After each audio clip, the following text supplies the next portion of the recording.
경찰에 신고했다는 이유로 교제했던 여성을 살해한 혐의를 받는 30대 남성의 구속 여부가 오늘 결정됩니다.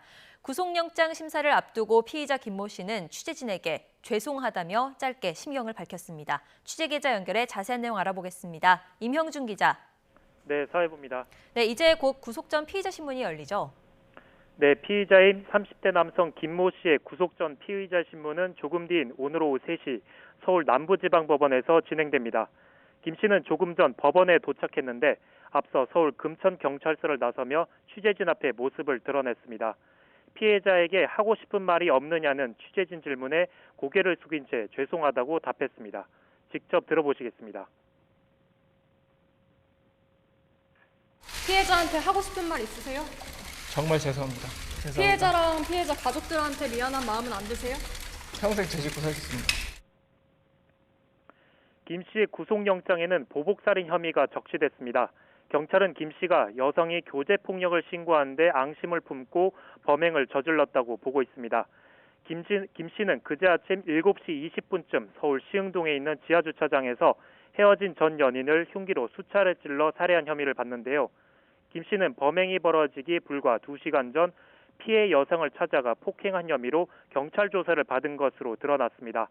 실제로 경찰 조사에서 신고에 화가 나 범행을 결심했다고 진술했습니다. 보복살인은 법원에서 인정되면 최소 징역 10년 이상이 선고돼 징역 5년 이상인 일반 살인죄보다 형량이 훨씬 무겁습니다. 법원은 신문 내용을 토대로 오늘 오후 늦게 구속 여부를 결정할 것으로 보입니다.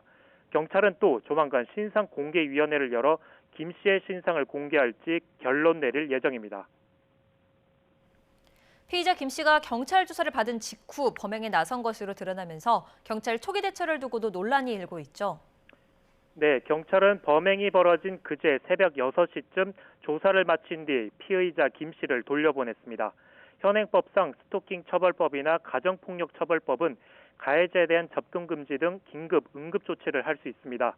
그러나 당시 경찰은 연인 사이의 단순한 다툼으로 보고 접근 금지 조치와 같은 피해자 보호 조치는 하지 않았습니다.